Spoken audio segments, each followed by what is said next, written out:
All right. Happy Wednesday here from lovely Denver, Colorado. My name is Brian Brinkman. I am here solo for the time being. All my co hosts have left me to go to Madison Square Garden to see Fish play this April New Year's Eve run in New York. And I couldn't be more excited for them. I'm here holding down the fort. I will be here all weekend. Um, Today we have a really fun episode, a very holiday appropriate episode with one of my best friends, one of my favorite people to talk to about fish. We're going to dive into that here shortly. That's Ben Greenfield coming on at Guy Forget OPT for all of you on Twitter. Ben and I are going to talk through the history of Makisupa Policeman. We may not. We're trying to figure out if it's possible. We may get a call in from one of the co-hosts, Megan or RJ, as they are approaching MSG and as they're getting ready for this show. So that could be fun if it happens. But we are going to be talking Makisupa Policeman today. And then the next 4 days, we're going to be coming live, different time, 1 p.m. Eastern, with some people who are at the shows in New York City this weekend to break down the run, talk through kind of exactly what happened on Fish's end, what music was played, what were the big jams, what were the big bust outs, crazy moments, what was it like for people there to be in the room. Like, I get this feeling, Fish obviously played an incredible summer and fall tour last year. They played the Mexico run here in February, but there's this weird lingering vibe of like almost Hampton '09 sense that I get of like, what is it going to be like when the lights drop in the Garden? It just feels like another level and another aspect of this whole return to quote unquote normalcy. So really, really excited for all of that. Excited to dive into it, and of course excited to webcast these shows and take them all in.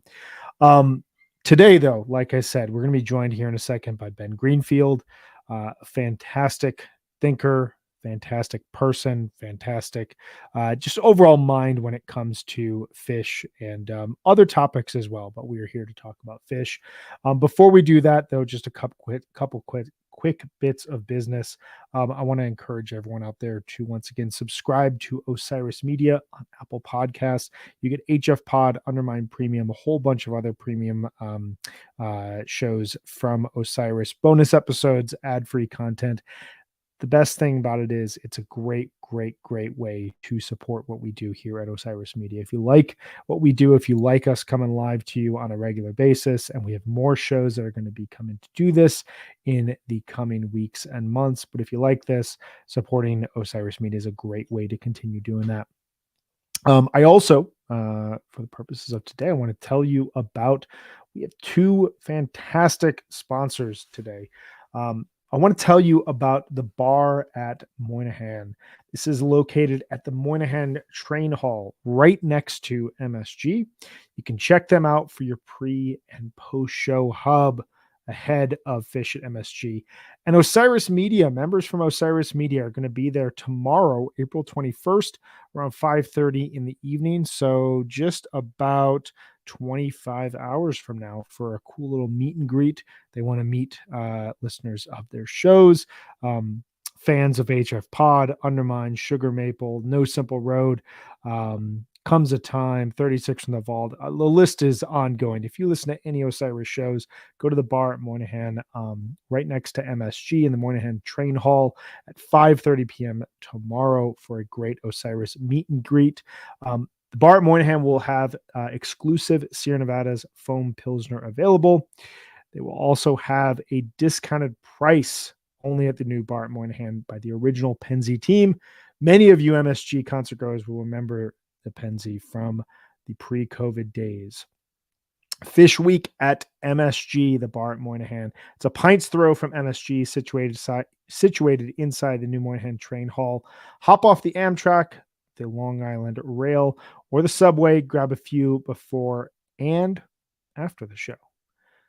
You can head over to the MoynihanBar.com or follow at the bar at Moynihan for more details. So check them out. We will be talking about them all week here. Fantastic bar that is setting up some great stuff for people ahead of and after MSG shows. We are also, as always, sponsored by Sunset Lake CBD. Sunset Lake CBD's line of smokable hemp products are for the old deadhead or the young fish fan searching for a mellow body high.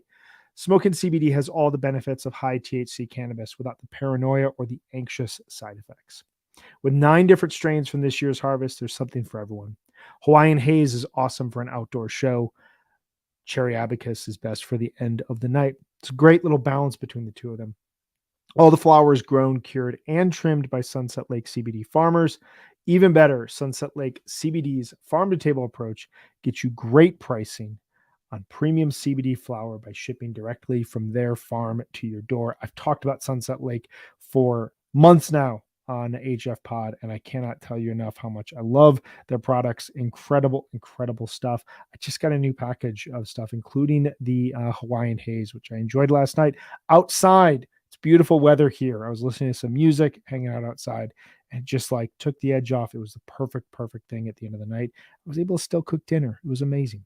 So check them out today, sunsetlakecbd.com, and use the coupon code HFPod for 20% off all products.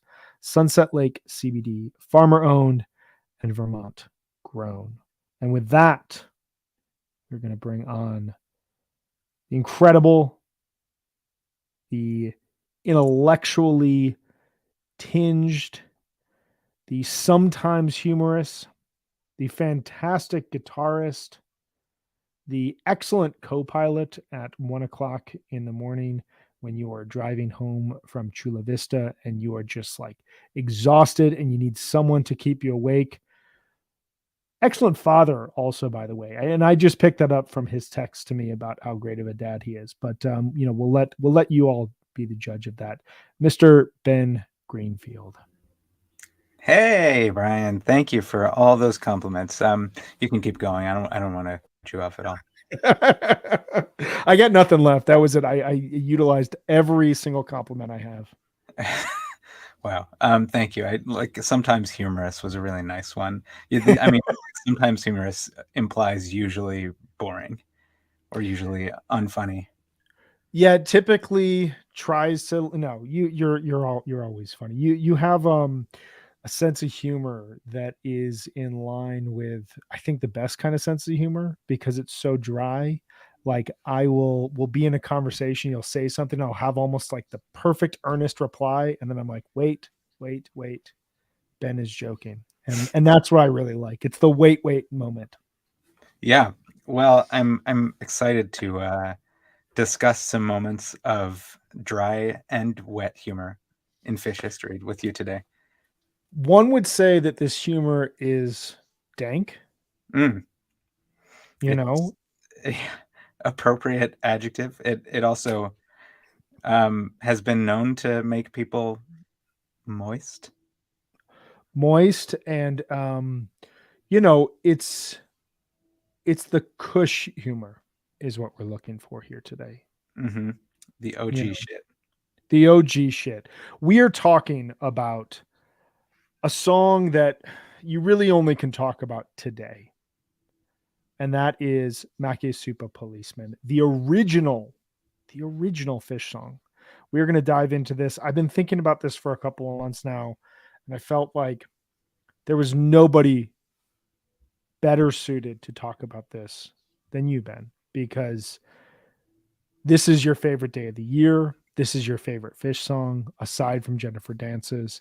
This perfectly aligns for us to do a deep dive into a song that I think we both think is much more interesting after doing all this research than we did going in. Am I wrong about that? Anything I just said was I wrong about? No, nothing at all, except that my favorite day of the year is 6/9. But that aside, yeah, Makisupa Policeman is a fascinating and strange little unique number in fish lore, and I think I have really come to appreciate its historical significance for fish uh, as part of this listening project. But I guess we'll get into all that.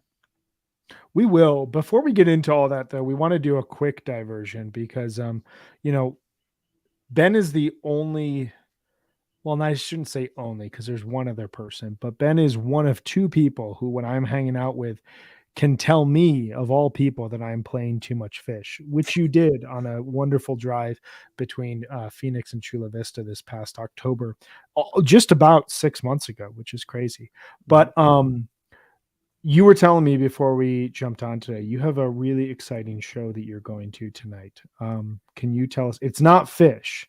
Can you tell Mhm. us and tell the listeners what you're going to see? Yeah. So uh, this fan's choice for what to see tonight is Taper's Choice. For those who are not familiar with Taper's Choice is the next great American jam band. Taper's Choice is a super group of sorts. It's comprised of Dave Harrington, the guitarist wonderkind from Dark Side, among other projects. Oh, there's the Taper's Choice cassette. I have Um, the Tabor's Choice tape. so Dave Harrington, extraordinary guitarist. Zach Tenorio Miller, who is just an absolute mad scientist on the keys, who I just became familiar with through this project. Alex Bleeker from Real Estate on bass, who's very deep into jam bands as well. And then Chris Thompson, an old college buddy of mine from Vampire Weekend, on drums. And I saw their first show that they played a few months ago, and I went into it. I was sort of assuming like, okay, this is going to be fun. They'll probably have some good jamming, but what I discovered is number one, they brought some killer compositions to the table, and they really, really, really nailed them. Number two, they really can jam. They're incredible musicians. Like usually when you get a new jam band on the scene, there are people who don't have that much stage experience. These guys are all seasoned, incredible musicians. And number three, they really have a great sense of humor, and they sort of like toe the line sometimes. If you follow them on social media, you know this. They toe the line between like earnest jam band and jam band parody, and they do it really well. And it's like fun to follow them, fun to see them live, and I'm really excited to see them again tonight. Yeah, I was listening to the show. I believe that you saw from a couple months ago. It's the only show of theirs that's up on re-listen. And the track "Donor Rap" really, really gets me. Mhm. Just incredible jamming in there. There's a lot of choices that are made improvisationally in their jams that they just don't feel in line with what you would expect a jam band to do. There's usually that moment where like we're building, like we're in a groove, and then we build towards a peak. And one of the things I love is the left turns that they tend to make, where there's a peak coming, but instead we're gonna mess with the rhythm. We're gonna go into a different space here, and you get, Chris Thompson's drums are some of the best in indie rock, and applying that to a jam band is something, you know Vampire Weekend has like experimented in the last 4 or 5 years with like subtle hints at jamming. Mhm. It's kind of like contained exploration. It's the way that almost like My Morning Jacket would jam in most songs, where like it's expanded to 9 to 10 minutes, where it's usually a 3 or 4 minute song on record, but it's not really jamming in the sense that we're used to with Fish. He's kind of he's able to be let loose in this band in a really cool way. Yeah, yeah, that's absolutely true. And he also, I mean, he is so well versed in fish. And so Yeah. this is true of all of those guys. Like I think they have, the ears for jam music. And yet I think because their own playing experience comes from other improvisational and non-improvisational backgrounds, they just like you're saying, they have just a different set of vocabularies and different set of instincts when it comes to jamming that leads to some really, really unique directions that you don't typically hear from your kind of standard local jam band. Yeah, absolutely. It's exciting stuff, and they're playing on Sunday following the MSG run. So anyone who's in New York City who wants to see more music, really exciting jam music, go and see Taper's Choice. Do you know the venue they're playing? I'm blanking out off the top of my head. I want to say it's like the Sultan Room. Am I making that up? I think you're right about that. That sounds right. I'm gonna look it up Okay. really quickly while we're talking about this because while we were planning for this show, um, I was thinking about um, well, it turns out that it's another great musician who also dabbles in improvisational music. It's another great musician's birthday who I happened to see last Thursday, and that is Mr. Steve Gunn. That's the most recent concert that I've seen. You saw Steve and Jeff Parker about a month ago. Is that correct? Yeah, yeah, they were doing a co-headlining tour and they played 3 nights in LA. I saw Oh man. the final night, where Jeff Parker had, like, Micaiah McCraven on drums, who I'd never seen live, and both acts really just blew me away. Just such incredible, musicianship and improvisational prowess and songwriting prowess.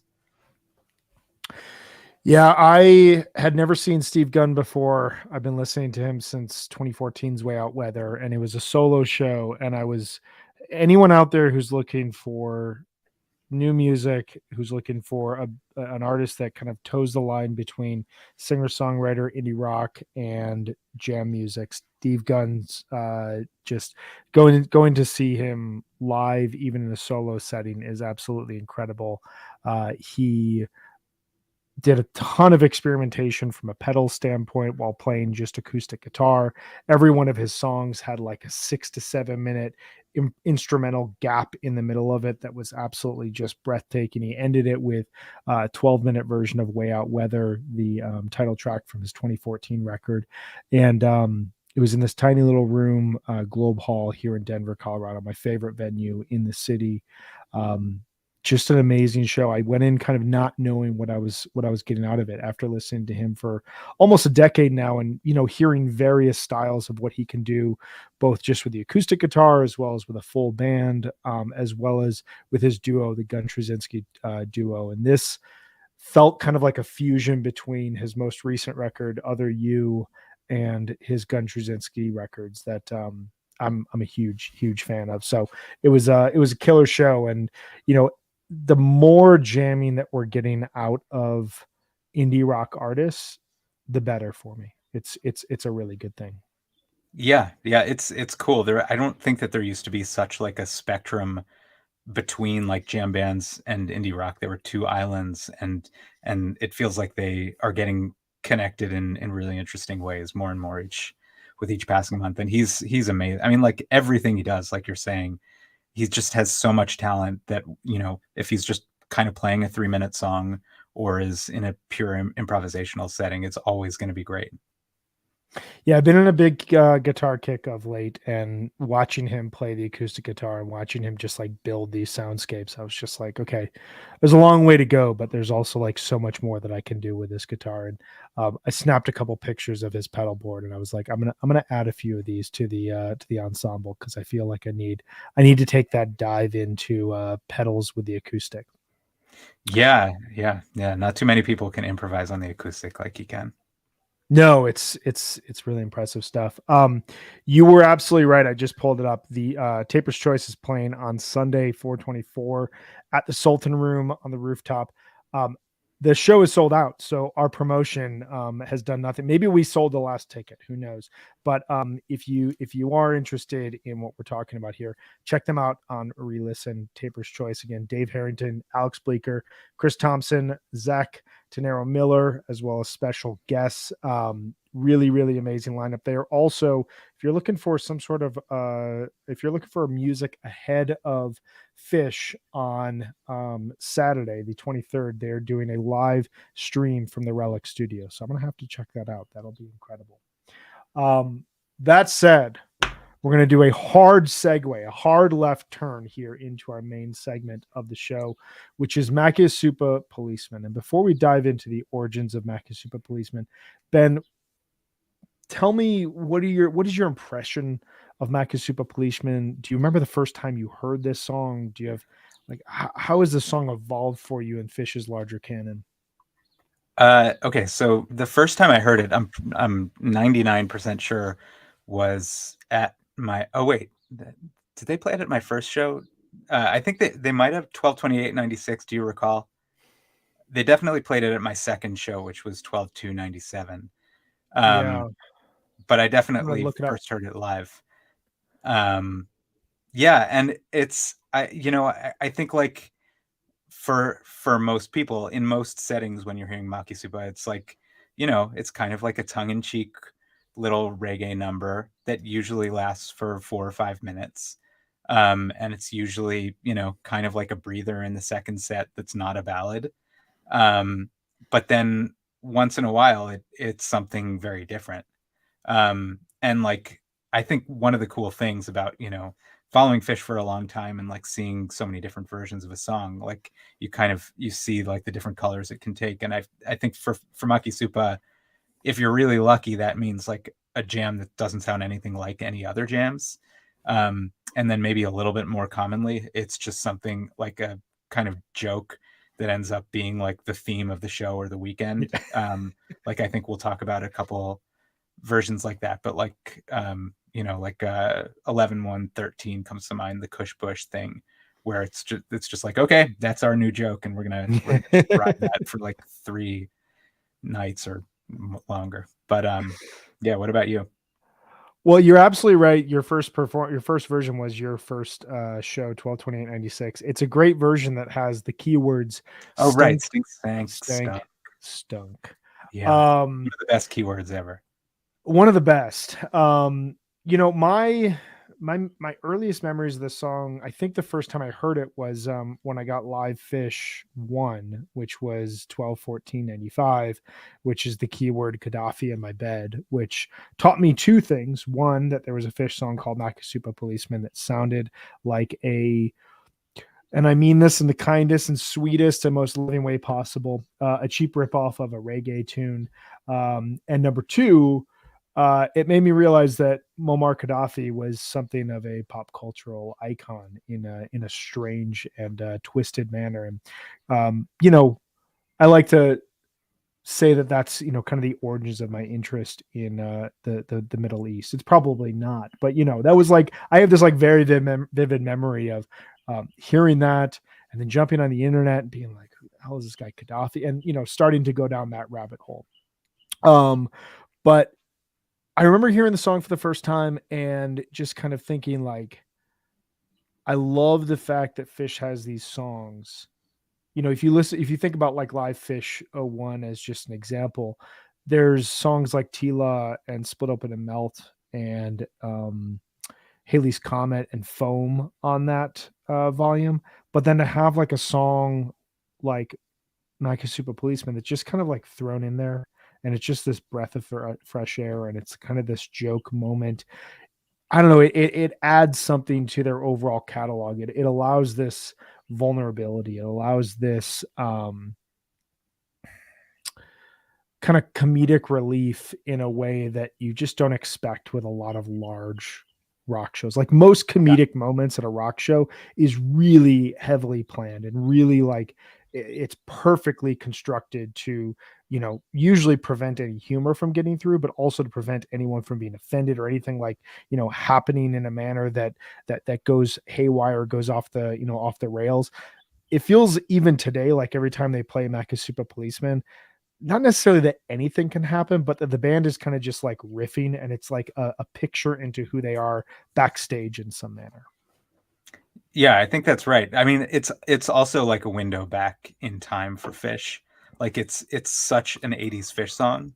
Yeah, And I think one of the things that's amazing is the fact that it's still in their catalog. Like if you think about some of the songs that they wrote, the silly songs that they would play in the 80s, or the tongue-in-cheek songs that they would play, um, most of them didn't really make it into the 90s, and totally. certainly not beyond that. And Makisupa somehow did. And it's like you're saying. I mean, I think a lot of bands, like as they grow, they're like, okay, we got to put on our big kid hats now. And Fish sort of did, but they still got some stupid shit in their quiver. It's interesting because like I'd never thought about it this way, but the way you just mentioned it made me kind of rethink it on the fly. Like it's not complex enough like a Claude or Bundle of Joy that will then be put into a different song. Like I don't know how they would take the section like the and like put that into a song where if you're a Fish fan and this alternate history of 1998 and you hear a composition and you're learning about the band, you're like, oh, that came from this little reggae song Makisupa Policeman. It's kind of just like simple enough that you keep it as its own thing, but at the same time it is very college jokey, and it is still, it leans in a way that a lot of Fish songs don't, to stereotypes around the band. There's a stoner legacy to the fan base, and there's we're going to take little bits and pieces of music that we may not necessarily know a lot about from our cultural upbringings, but we're just going to kind of incorporate it because we've listened to this music before, and why not? It's kind of fun sometimes to play reggae music. Right. Yeah, it's funny. You and I were texting a couple days ago, and I was I posed the question, like, what are the greatest weed related moments in Fish history that don't come from Makisupa? And there were like surprisingly few that we could come up with. It's kind of like, yeah, if they want to make like some drug jokes, some weed jokes, they're gonna pretty much just play Makisupa, and that's gonna be like, their hall pass to talk about weed. And even today, even when like sobriety is such a huge part of Fish, like there's still this kind of like wink of, hey, we can smell what's coming from the crowd. We know what's happening. We know it's a part of this. um I remember from our text exchange, we talked about The Simpsons. We talked about Legalize It from Dick's 2014, which celebrated the looming legalization of marijuana in Colorado. Mhm. What else did we have on that list? There's the Amsterdam '96 train wreck where the band is like incredibly blazed, and I think like at one point Trey takes a bong hit from somebody in the audience. And it's, yeah, it's bad. It's that show sounds like what would happen if you tried to play really complex music when you were stoned. And it's interesting because we talked about this when we did an episode on Amsterdam 97, the 2/17/97 show a couple months ago. And it's only 7 months later, and it like leans into aspects of Amsterdam in such a better, like it leans into the creativity and the darkness and the kind of avant-garde nature to culture in Amsterdam, and like this abstract, anything is possible that you get from European art rather than some aspects of like American rock. And just 7 months earlier, it was like, we just don't know how to play Amsterdam. Like, we're professional musicians. We just played December 31st, 1995, and we don't know how to play in Amsterdam. Um, Quick bit about Makisupa's history. So you mentioned this was a song from the 80s, which is partially true. This debuted early on in Fish's career, which we'll talk about here in a second. But this is Fish's only song from the 60s. This is their one 60s classic. It was written in 1969 by Tom Marshall, penned in elementary school. It is the first Fish original song that was put on tape. Keywords to the song are key, as we're going to talk about here over the course of this episode. And as we noted, it's perhaps the most tongue-in-cheek admission of marijuana usage in Fish lyrics. Makisupa Policeman, the name comes from Tom gave the name Makisupa Policeman to any of his older sister's cool boyfriends. Years later, when Trey heard this, he misheard Makisupa as Makisupa, and thus the title was born. It means nothing other than, hey, you're a cool dude. Um, I want to read something really quickly from fish.net. There's an excellent history of Makisupa Policeman that also appears in the Fish Companion, the newest volume. The appearance of Makisupa in a set generally seems to be a sign of good things to come or an exclamation point to an already impressive musical passage, something which we are going to highlight and which Ben noted a couple of minutes ago. It's a rare tune throughout much of its existence. It's only been played 113 times, and I think it's actually less than that because some of the performances in Fish.net are like when it bookends another song. Makisupa has received heightened attention throughout 1995. The band dusted it off in that year 9 times, utilizing it on a handful of occasions as something to segue into after some exhaustive jamming. Several very excellent jams have drifted into Makisupa, including the 5-7-94 Tweezer, the 7-2-95 Runaway Jim, the 11-30-95 Tweezer, and the 11-19-97 Wolfman's Brother.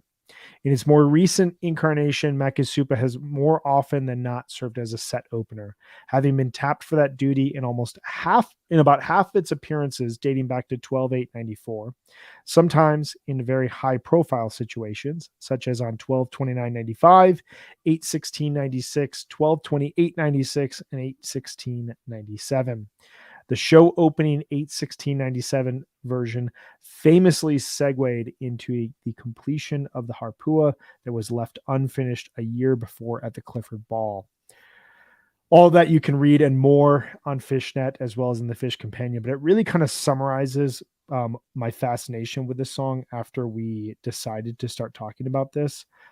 Because I think, when I threw this idea out to you, we were both kind of like, it's 420, ha ha ha. We're going to talk about Fish's pot song, but we learned a lot coming out of this research period, and we're going to share some fantastic versions here for you all.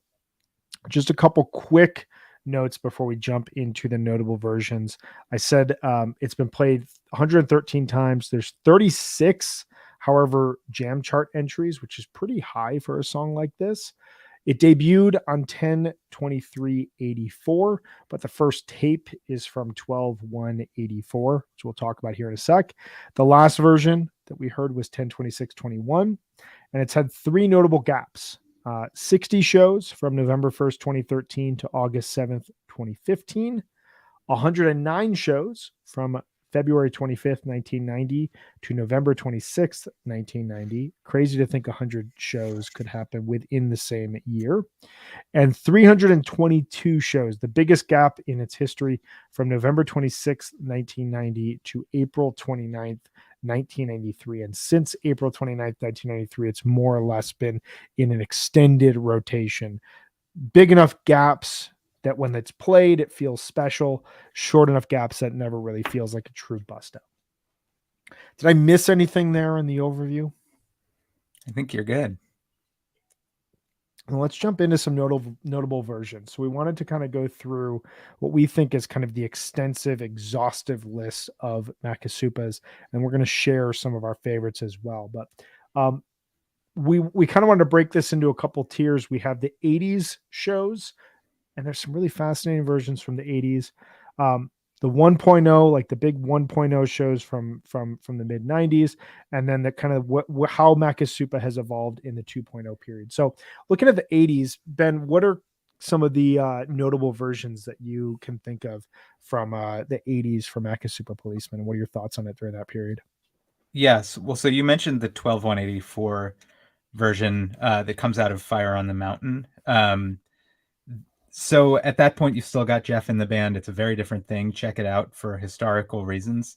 But then in 87, it really kind of flourishes. And you have a bunch of really extended Makisupas that go, 10 minutes or so. And it was sort of the vehicle for if they were going to do a jam that was kind of like mellow, spacey, and where they could use Trey could use whatever pedals he had. Fishman too. There's like a bunch of reverb on his drums. They're really trying to make it sound, give it like a summery reggae vibe. So 8/21/87 is one of the longest versions. There's a 16-minute version of Steer It Up, the Bob Marley song, into Makisupa, and then they go into a jam before going into David Bowie. It's interesting. There's some rapping. There's some somewhat cringy, potentially offensive stuff Yeah. in there. I would recommend more highly the version from the following week, 82987, the 11-minute version, which includes an incredible guitar solo from Trey, as well as the following month you got 921. So you kind of can't go wrong in 1987 with Makisupa. No, and I developed this like deep fascination with 1987 and 88 Fish because by 1987 the quartet is formed. Paige has been in the band for 2 years. A lot of the big songs, like the big early songs, pre-Nectar's, pre-Picture of Nectar's release, have been written. So a lot of songs that are going to go on Junta, a lot of songs that are going to be in The Man Who Stepped In Yesterday. A lot of just like classic Fish songs were written throughout 1986 and 87. Songs like Fluffhead are starting to figure out a way to come together. And it's also this really just gorgeous period for jamming, and there's so much jamming that happens in 87 and 88. It's before they really focused on tightening things up, really crafting this diverse, almost recital type of set list that they would perform around the country for basically 4 years from 89 to 93, before they started to expand out again once they felt like they were really comfortable with the fan base that they had created nationally. But 87, 88, they're kind of just this like secret Vermont band. They're still kind of like, in quotes, a college band. You don't know how seriously things are being taken. There's no like true touring cycle. It's here's 4 shows at Nectar's and then here's a show at the ranch, and we're going to play like a, in quotes, festival at Ian's farm, but it's going to be attended by 150 of our friends and friends of friends and so on and so forth. But yeah, you were absolutely right that 821, 829, 921, these are just stunningly beautiful versions. Like Trey sounds, whereas in other parts of the 80s his speed and his accuracy is really what drives so much of the, like when you hear him play like Light Up or Leave Me Alone or Funky Bitch, like you hear him play in a manner that you're like, a college guitarist is playing like this. I almost think it's more impressive that you hear him in these versions play almost nothing. And it's like Fish is channeling where they would go a decade from then in some ways. Yeah, no, I totally agree. And I had the same reaction listening through these, that it was like, if it weren't for this, like maybe we would not have like the Waves jams, or like What's the Use, or some of the kind of more spacey stuff that they would get to later. It's just like this was an outlet for like ethereal jamming. And like I was kind of like thankful that they just had this launch pad for that. Yeah. It's interesting in the Fish book, Fishman talks a lot about, because that was, that comes out of interviews the band did in 1997. And Fishman talks a lot about reggae and to drum within like a reggae type of beat because it allows so much space and it keeps everyone within time, within rhythm, but allows Paige and Mike especially to really showcase what they can do while Trey is kind of experimenting and overhead and just like developing a melody, but like he's not doing too much. And it's so wild to go back in time and hear them already playing like this on a more than likely subconscious level. They're probably, I would be shocked to hear them already having ideas about what 1997 would be back in the Vermont days of the 80s. But it's wild for me to hear these versions and to think like, there's an alternate history for what Makisupa could have been for their entire career, where it could have been a jam vehicle for the whole career, but B, also kind of the foresight that the band seemed to have at the time. Mm-hmm. Jumping ahead, so we have 2 versions from the mid 90s and then 3 versions from the late 90s. And they both kind of showcase the similarities and differences of where the band's approach would be with Makisupa in the mid 90s and the late 90s. Let's focus first on the version we have from 94, 95. What do we have for people? Yeah, we've got, so 10/29/94. It's about the full sequence. So I believe this is coming out of Split Open and Melt. You get at near the end of the first set, you get Buffalo Bill into Makisupa into Rift. Um, and Makisupa in so many of these versions is part of like a larger suite as it is here. And then on 7/2/95, it comes out of this crazy runaway gym, and you just get a big spacey jam out of Makisupa, which kind of fits into the summer 95 feel. Yeah, it kind of gives us this two sides of the song. On the one hand, we have 10/29/94, which showcases kind of this, it's going to be inserted in a humorous type of manner, and it's going to showcase kind of, you know, the jokester, prankster side. This is obviously one of those shows that it's a night before the night type of show. It allows the band the opportunity to lean into some joking and lean into some humor. But then you get this version from 95, the Sugar Bush shows, where, the band is playing this crazy long runaway gym that opens up that second set and then falls into Makisupa. And it gives you both jokes, but it also gives you this ability for like further extended jamming, kind of like what you saw in the 80s. Mm-hmm. What were your thoughts on these? Do you have like a preference? It's I loved listening to the ones from the 80s.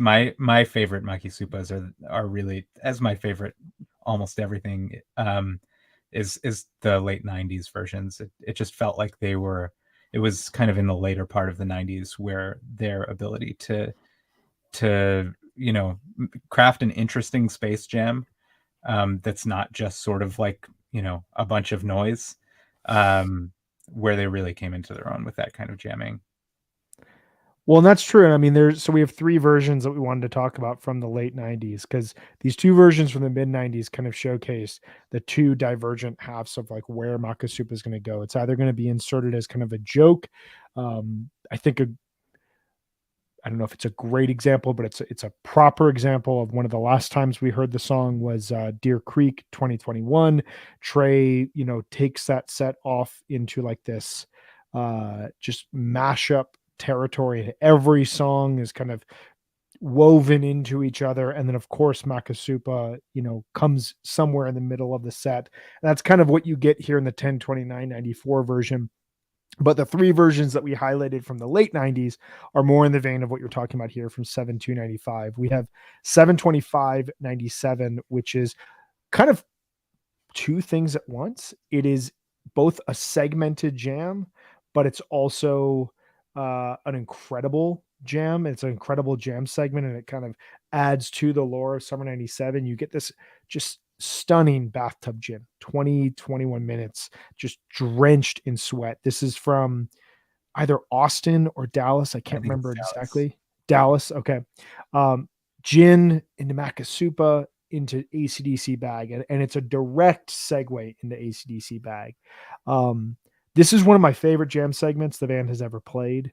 I remember hearing this for the first time on the From the Archives, leading into Magnaball, and just being, the beauty of the From the Archives is Kevin's playing jams and not telling you what it is until after it happens. And I'd never heard this before, and it's like, oh my god, this bathtub gin, this is incredible. And then it somehow goes into Makisupa, goes into ACDC bag.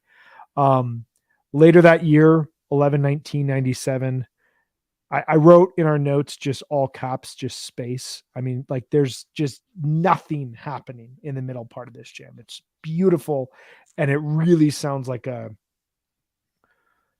it, for whatever they were doing that was great in the summer of 87. This sounds like a band that knows how to play nothing and make nothing sound great. And then 7/25/99 from Deer Creek, which bookends Happy Birthday to Chris Coretta. What were your thoughts on these versions? I know that we both have some favorites in these. Yeah, well, like our mid 90s choices, there's a lot of variety in here. So 7/25/97, it does have kind of like, a beautiful spacey jam in the middle, but then after they sing the final verse of Makisupa, they go into like kind of a rockin' jam. Like, it almost sounds like they could go into Moby Dick, um, Yes. which is like so atypical for Makisupa, and it's really cool to hear that.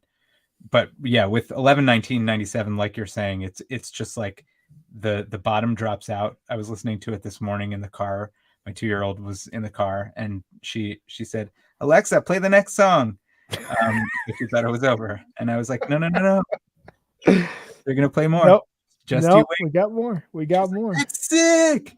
She didn't say that's sick, but she did say the part about Alexa. But yeah, one of the things I I love feel about like your daughter would appreciate this.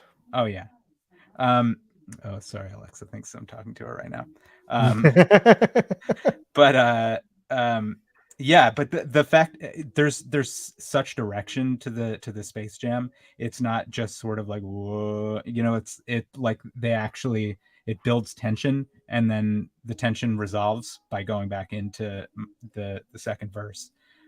Totally unique jam in that respect. And then the Deer Creek 99 one is it's all about shenanigans and happy birthdays to Chris. Hold on, I'm gonna have to mute so I can turn off Alexa.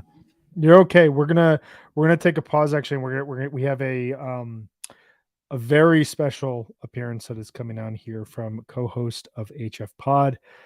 Megan is hanging out pre-show, and we're going to bring her on for a second to check the vibes pre-show of MSG, the return of Fish to MSG for the first time since 2019. Megan, how are you? Hey guys. Hey Brian. Hey Ben. Can you hear me okay? We can hear you. How are you? Oh my God. Guys, I'm off the charts. I've been like a kid on Christmas morning all day. I couldn't sleep last night. My stomach was like flipping over all night, and I was sitting there like trying to regulate my heartbeat all night. But I still have all the energy today. It's tray day. It's Trey Day. It's your first show at MSG since 2019. It's your first Fish shows since Hershey of last summer. Give Atlantic City. Atlantic City, excuse me. Give me a song that you're hoping to hear. Slow Llama. Slow Llama. Ben and I heard a Slow Llama last fall. It's a fun one to hear.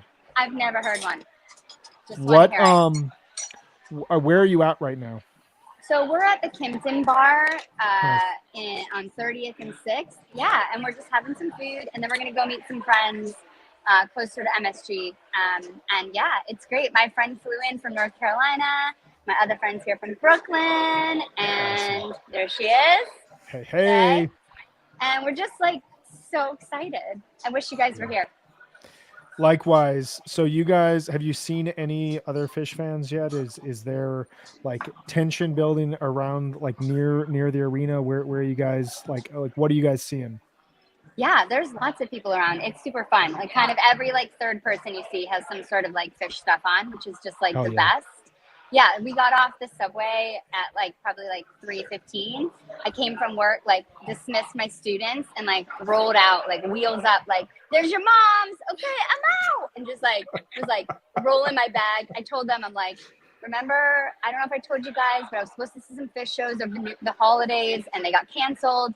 Like, let me know if something you wanted to go to got canceled over the holidays. And they're like, yeah, me. I'm like, yep. I'm like, well, they're happening now, so the teacher's out for the next few days. And they were like, sweet. They're like, yay. And then I was like, I'm not going to be here tomorrow. They're like, boo. But they're psyched for me. Teacher's going to outer space for the next couple of days. So yeah, exactly. I'm getting on my round room spaceship and I'm taking off. I love it. Well, I mean, you look like you're beaming. You look like you're just like levitating right now. And we wish you guys nothing but the best for the show tonight. We will both be watching. Well, I know I will be watching. Ben, I think you have a concert tonight, but you'll probably be listening. Yeah, no, I'll hear some stuff, and I'll be crossing my fingers for your Slow Llama. Thanks. That would be quite the thing. Yeah, I'm so excited to recap with you tomorrow, Brian. We will be hanging out tomorrow, 1 p.m. It's going to be great. Yep. And safe travels getting in. Have an awesome time tonight, Meg. Yeah, fun. Thanks, guys. Good to see you, Ben. I'll see you tomorrow, Brian. See ya. All right. So we got the vibes for MSG there. It is happening. It's like actually happening. You know what I mean? It's kind of crazy. Yeah, no, it's really exciting. So let's transition to talk about 2.0, 3.0 versions of Makisupa as we're going through kind of our all extensive list here. I think, thematically, one of the things that we've talked about here is there's like two angles of how the band approaches Makisupa. On the one end, we get these extensive jams like from the late 80s, as well as like 11 19 97, 7 25 97. On the other side, we get these joke prankster type of versions. You could argue that the 87 versions are both joke prankster and also these extended jams, but 1029 94, 725 99, these are versions that like really lean into the humor.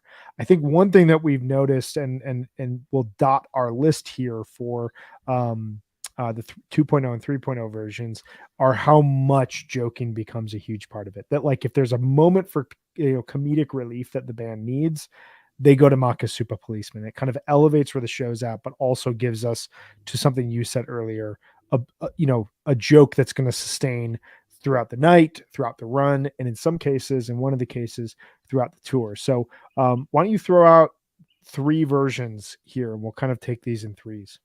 Yeah. So from 2.0, we've got 7/17/03, which is Bonner Springs, Kansas. So this is a version that includes some references to their head of security being arrested. Didn't get into why. But of all the people to be arrested. No, I know. There's this great irony to it. I actually went to PT in search of answers yesterday, and I couldn't figure out exactly what happened. But and then Trey teases Dust in the Wind later in the version. It's a Kansas show, Kansas song. And then he offers a date with Fishman to anybody who can name the tease, which seems pretty easy. But I guess Fishman got a lot of dates out of that. And then 12/30/03, Miami, New Year's run. They used Makisupa to lead into, and I believe out of, the like 30-minute guest appearance from Parliament Funkadelic, which is, man. Yeah, so some interesting versions there. And then our first 3.0 version is 8809 from the Gorge. And Gorge, right? The Gorge. And so Makisupa there comes immediately out of rock and roll, which I think you could make a pretty strong case that was the best jam of 2009, best jam of 3.0 to that point. And then they go into Makisupa, and Mike and Trey trade instruments, and yeah, I will just say that Trey is the strongest guitarist in Fish. And I'll go with that. It's funny that 7/17/03 version. My second Fish show was 7/18/03, and this was back in the days with no smartphones. But I was, checking the set list on a night-to-night basis. I was super excited. I remember seeing that little gimmick, and then going to 7/18/03, and they announced the winner during I Didn't Know, and I think it's a guy named Dan, and Trey tells the crowd to put on earmuffs because the only person who can hear Fishman do Dust in the Wind on vacuum is Dan. And it reminded me, Old School had come out that previous spring, and Dust in the Wind is a huge song within that. I honestly think that like the whole Dust in the Wind thing was just like an excuse for Trey to throw out Old School quotes, which is just oddly humorous in 2003 and basically like in line with the larger humor of Makisupa throughout the years. But yeah, that 8809 version, that rock and roll is stunning. And I kind of just put the Makisupa here for 2 reasons. One, Trey and Mike trade instruments, which is, cute and fun. But I just implore anyone who's listening to this or anyone who's here hanging out, please go and listen to the 8809 rock and roll. It is a stunning jam. And it's shocking to me that they could jam that well in that at that point. And yet 2009, 2010 is relatively light overall from a jamming standpoint. There are some great jams throughout 2009, but that jam is just like fully connected and just incredible. Also want to just throw out to anyone who's hanging with us here, give us your favorite versions of Makisupa Policeman that you've either attended, seen live or heard. We're going to share our 3 favorite versions here once we get through this larger list, but we will shout out your favorite versions as well. Looking ahead, we have 3 versions that kind of came in essentially consecutive years. 10/26 2010 which came out of Night Nurse in a very celebrated show at the time, a show that was Dinner and a Movie in April of 2021, just about a year ago. Really beautiful rendition of Night Nurse, and then they play Makisupa, which feels like a tip of the hat, but also kind of feels like something you couldn't do in 2022. 5/28, 2011 from Bethel, which is one of my favorite 3.0 shows, like early, especially like pre Fuck Your Face show. Like this show has everything. It's got jams in really unique places. It's got an amazing set list. It's got one of the best number lines you'll ever hear. And then it's got this Makisupa that kind of leans into what we were talking about a song that can become a joke, or a joke that can spread beyond just that performance to either the rest of the show, the rest of the run. In this case, it becomes a joke for the entire tour, because Trey starts singing about going and visiting each other's houses. And at one point they get to Paige's house, and Paige just like, he like stands up, gets into the clav, and is like, "This is my fucking house," and like plays this just like ridiculous riff, and the whole place is going crazy. Mike's on the envelope filter. Like it's amazing stuff. And then they end that performance of Makisupa with "This Is What It Sounds Like at Fish's House." And it's a great segue right into the first drum riff of Harry Hood. It's just amazing set listing, great energy, great humor. But that joke, Mike's house, Paige's house, so on and so forth, would carry over through the entire June run, through Father's Day of the 2011 tour.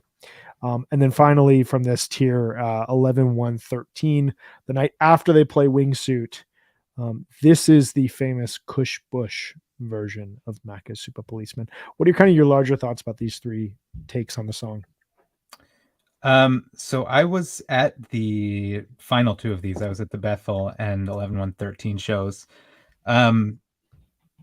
And I think in other circumstances, if those had been like the only things that happened at those shows, the only notable things, then I would kind of be like, okay, that was cool. But I think in the context of shows that had like lots of great jamming, lots of, interesting song selections, and just a great general vibe, it just heightens everything. It really like just gives you like a slogan. I mean, it's something that you can actually put on a t-shirt and that somebody probably has.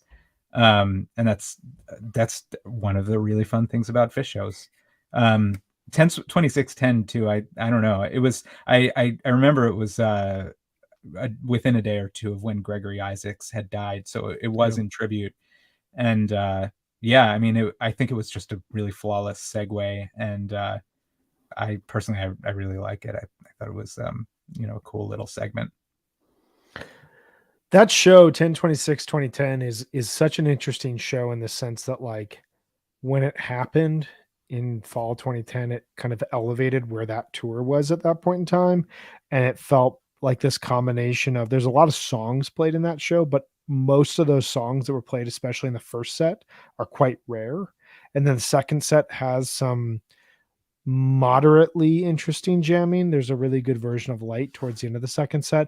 But I remember when they Dinner and Movied it last year, there was a lot of, I don't want to say hate, but there was a lot of like, why are they dinner moving this show, from kind of the internet? And it just kind of is, it's a reflection of like, I want to continue talking about 09 and 10 on this podcast, because those 2 years were so formative in terms of where Fish is at now. And I think you and I have talked about this a lot, like the challenges that the band had to grow and get back to where they eventually would get to on, I think, we could roughly state August 31st, 2012 as kind of like the, now we're in a new era of Fish type of moment. I think like listening to a show like this and like listening to a version of Makisupa like this, you just hear the band starting to tinker a little bit more and starting to move a little bit more sideways away from, what is normal within a rock show. And shows like that really kind of showcased it, like this immediate evolution that they were going under. Mm-hmm. All of this brings us actually, one quick thing I want to say about the 11.1.13 version is there's such a great moment that, like, it's kind of what I was saying at the start of this, that, you know, the thing I love about Makisupa is that it really showcases a band that's willing to fall flat on their face and tell a joke that doesn't necessarily land, that you wouldn't hear most other rock bands playing in venues like them, you know, do without any sort of rehearsal.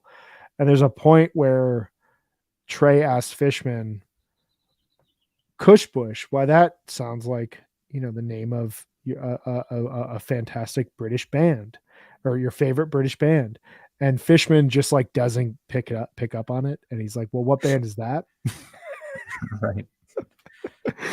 And and Trey then, you know, tells him it's Bush, and Fishman, oh yeah, I'm gonna pick up on the joke. And, well, do you know any songs by Bush? And they segue back into Makisupa Policeman. But it's just such a great moment of like the two of them riffing as though there's nobody in front of them.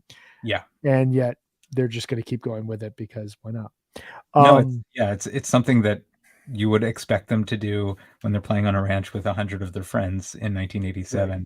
And they're, you know, now in their, I guess at that point, like pushing 50 and in front of thousands and thousands of people. And nothing's changed. Yeah, and that show 11.1.13, it's one of my favorite shows of 3.0. I feel in a sense like such a weight was lifted off of them following performing Wingsuit the night before, and playing a song like Makisupa and just like kind of joking around, following as well like an incredible version of Twist to kick off that second set. You just heard the band kind of like exhale and be like, okay, now that's over with. We're going to have some fun again. Mm-hmm. So we have two more notable versions that have come from late 3.0 as well as early 4.0. The first of which is 12/29/16, which I say this is the rare time in 2016 where the Marimba Lumina and a drums jam was a good thing, because it's actually a really interesting version that I had completely forgotten about, even though I was at this show. And then 10/26/2021 from Santa Barbara, which, just to showcase how absolutely insane Fall Tour 2021 was, this emerges from a 20-minute show opening, Pebbles and Marbles, and features the first Little Squirrel teases of the week. And I believe the first Little Squirrel teases in Phish history. What is Little Squirrel teases? Well, Ben, hello. Hi. How are you? Fine. We hope you have a good time. Thanks. I've always wanted to do that, so thanks for playing along. That joke. I remember exactly what I'm supposed to say. You did a good job. You had these. We're jamming here. We're jamming here. This is good. That emerges in the Makisupa Policeman, and then carries over throughout the Vegas run. I think the last time that they teased that was 10:30 during the Animals show, and I remember at the time it kind of hinted to a lot of people that they were going to play the white tape, or they were going to play The Man Who Stepped Into Yesterday, aka Gamehenge, because they were going back in time and showcasing this historical aspect of who Phish was. We all know that Phish never operates that way, which is why they gave us Sci-Fi Soldiers instead. But 12/29/16, 10/26/2021. What are your thoughts on these? Yeah, no, I pretty much agree with everything that you're saying. I mean, the 12/29/16 version, I totally forgot about it too. And it's like, it's one of those times where it's like, okay, I'm kind of feel like I'm at a drum circle, but it's a really good drum circle. Yeah, I mean, the 10/26 version, it's weird. I think that's like kind of an odd show, because the Pebbles that open the show is like this huge Pebbles, maybe one of the best Pebbles and Marbles ever. And then the rest of the show is good, but in my opinion anyway, is not quite at the top tier of Fall 2021 shows. So I remember at the time, being a little bit disappointed that Sample in a Jar came out of Makisupa, though I think Sample in a Jar was a bit extended. Yeah, Trey sings in a higher register, excuse me, and jams it. It segues into the Silver Light, I want to say. Mm-hmm. I'm going to double check that. Yeah, Into the Silver Light. It's a really interesting first set. It it does not live up to overall what we heard throughout fall 2021, but I think it's an interesting show where there's enough thrown in there. And Makisupa tossing back to the little squirrel adds just a lot to the set from the start. Not to mention this 20-minute Pebbles and Marbles. Right. But yeah, once again, Makisupa just providing fodder that they ride for many shows afterwards.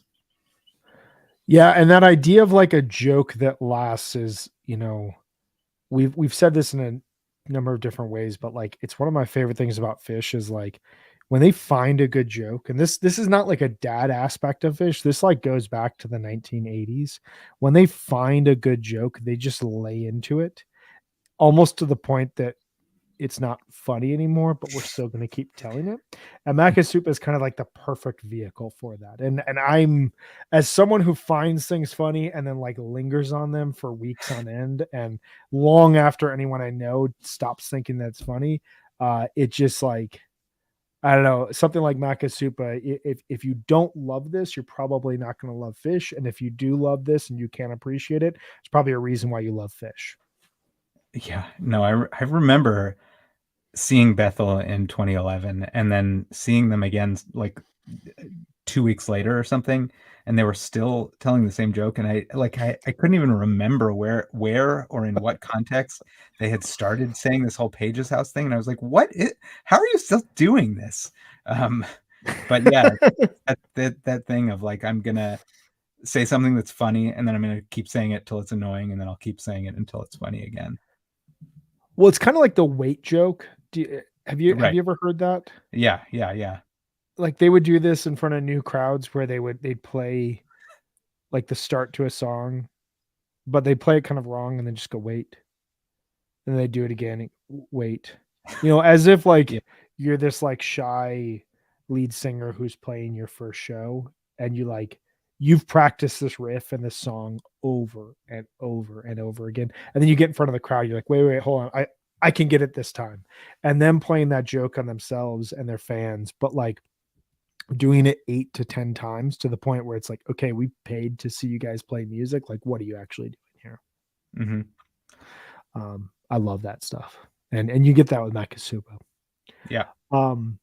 So we've got scrolling across the bottom here in case people out there joined late or you want to write down our essential versions. We've got like 14 essential versions, 10 or 14. I don't know exactly. It's somewhere in the middle there of Makisupa Policeman. And we recommend you checking all of these out from the spacious jams of 87, 97 to the humor and the fodder for jokes for far longer than they should be jokes.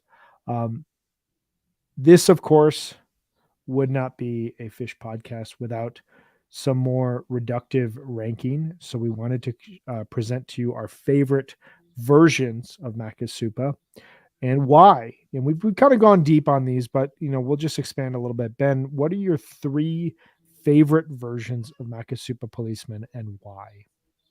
So I should preface this by saying it could change from listen to listen, but I chose 821 to 87 because it's just got a lot packed in there, some warts and some beauty marks or something, and some really nice improvisation.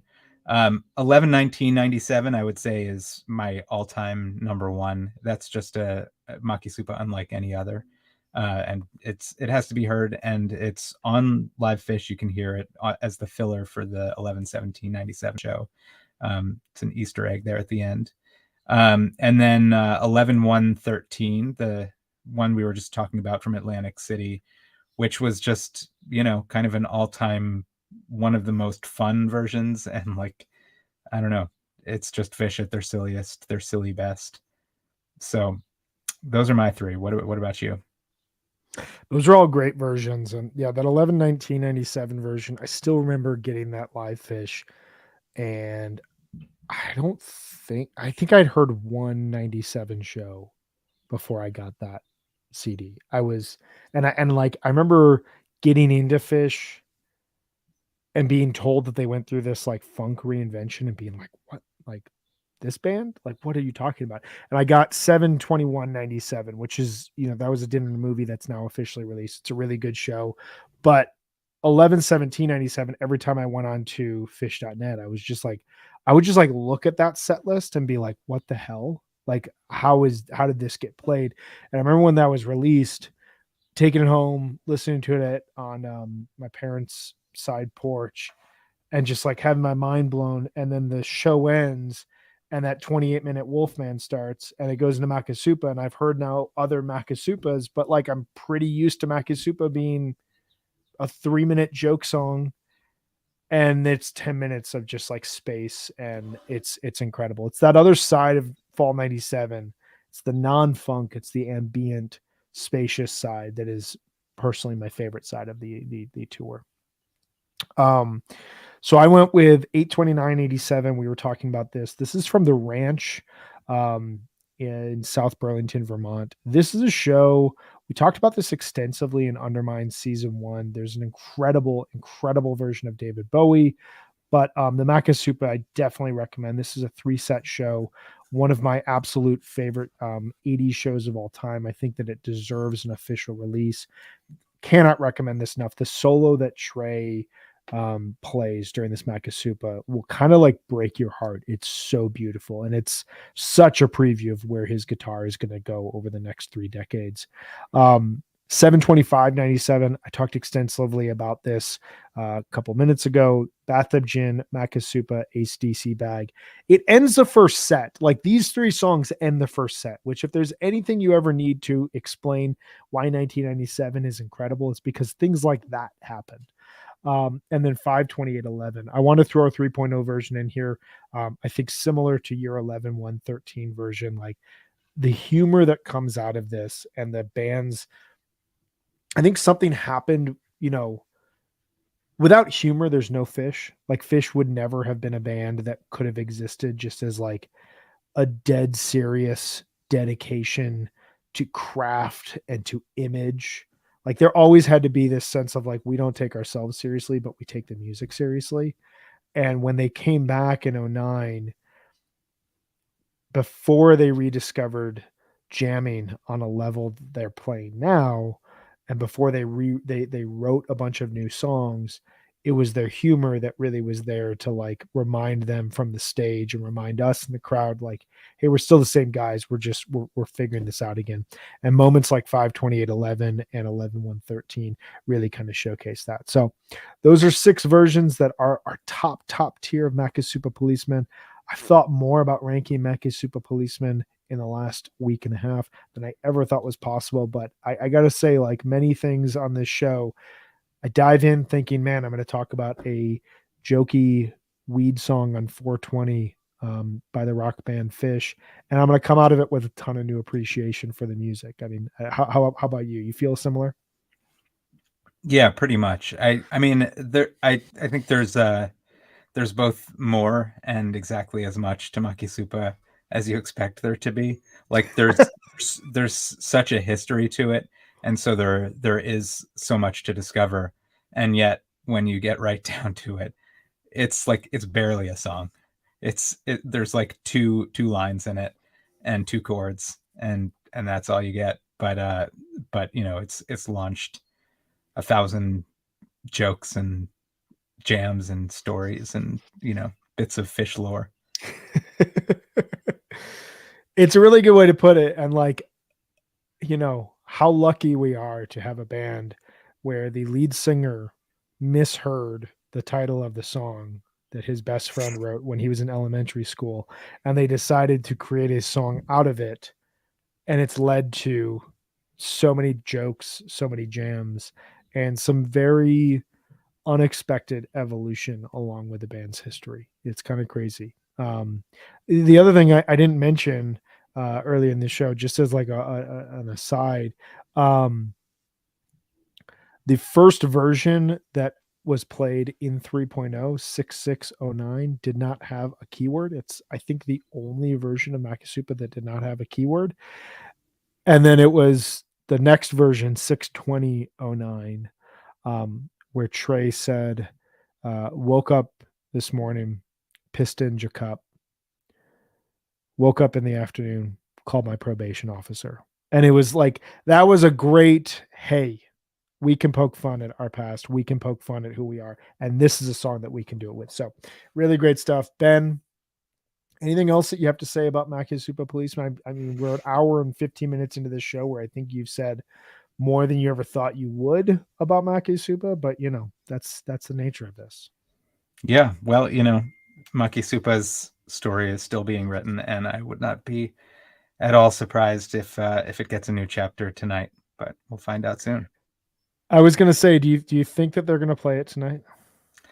I think that I would say 75% yes, but 25% Fish always keeps us guessing, so maybe not. Yeah, I mean, this is one of our attendees here today, Alex May, who's a future guest on HFPod Live, said he was at the last 420 show, 42094, with Dave Matthews Band. So clearly, we had Dave Matthews earlier this year. Clearly, we're going to get Makisupa on 420 because we just have to celebrate. Do you think that they're going to allow people to indulge in marijuana inside of the garden today, knowing that it's the holiday? Yeah, no, probably not. I would assume anybody who does that will be instantly removed. Yeah, I would.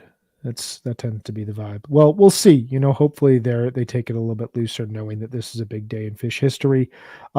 I am very excited for this upcoming concert as well as this upcoming run. I wish I could be in New York with everyone who's there, but I want to thank you all for hanging with us here. And Ben, it's always a pleasure to talk fish with you. It's always a pleasure to talk anything with you, but I really enjoyed this. Thank you for going down this journey and this crazy rabbit hole with me, and enjoy Taper's Choice tonight. It should be an awesome show. Yeah, no, thanks for having me. And it's always good talking to you too. And I will look forward to listening to you talk about fish for the next few days. It's going to be a lot of it. Yeah. Have a great night, my man. We'll talk to you soon. All right. Thanks. Bye-bye. Bye. All right. That was super fun. Thank you once again, Ben Greenfield at Guy Forget OPT. They're the guy I follow on Twitter if you don't already. He is, like I said, a wonderful mind about the world of fish, as well as many other things. So as Ben mentioned, we are going to be, and as I said at the top here, we are going to be back a ton over the next couple of days. Tomorrow, we will be back at 1 p.m. Eastern to break down night one of Fish's MSG run. We have a great lineup tomorrow. We have Ryan Storm, friend of the pod, previous guest on HFPod Live, host of his own great show. We move through stormy weather, talks a ton about fish and goose. Really, really, really great dude that I'm excited to hear his thoughts on the show. I think this is his first time at MSG, which I'm really, really stoked for him to experience that, as well as we're going to have Tim, Kevin, and Travis from the Wook Plus crew on. So it's going to be a packed show tomorrow, talking through the first night at MSG. Again, 1 p.m. Eastern, we'll be back every single day following Fish's MSG run to break down those shows. Before we go, I want to tell you just once again about two of our sponsors, Sunset Lake CBD. They are a majority employee-owned hemp farm located just outside of Burlington, Vermont. For years, Sunset Lake was a dairy farm. They produced milk for Ben & Jerry's ice cream. And in 2019, they diversified and started growing hemp for CBD. Sunset Lake CBD embraces Vermont's tradition for land stewardship by using sustainable and regenerative farming techniques. To build and protect healthy soils, they are 100% pesticide-free, use minimal tillage, and implement cover crops and crop rotations. They also serve as a research farm for the University of Vermont's agronomists to study hemp and inform best industry practices. I've said this many times, but I love the products of Sunset Lake. But what I really love about Sunset Lake is the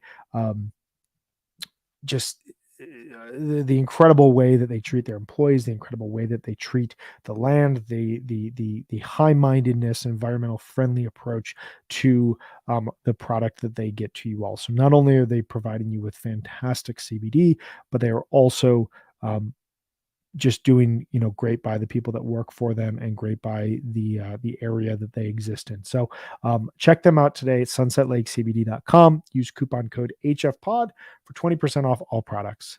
Sunset Lake CBD, farmer owned, Vermont grown. We are also thrilled to be sponsored by Cash or Trade.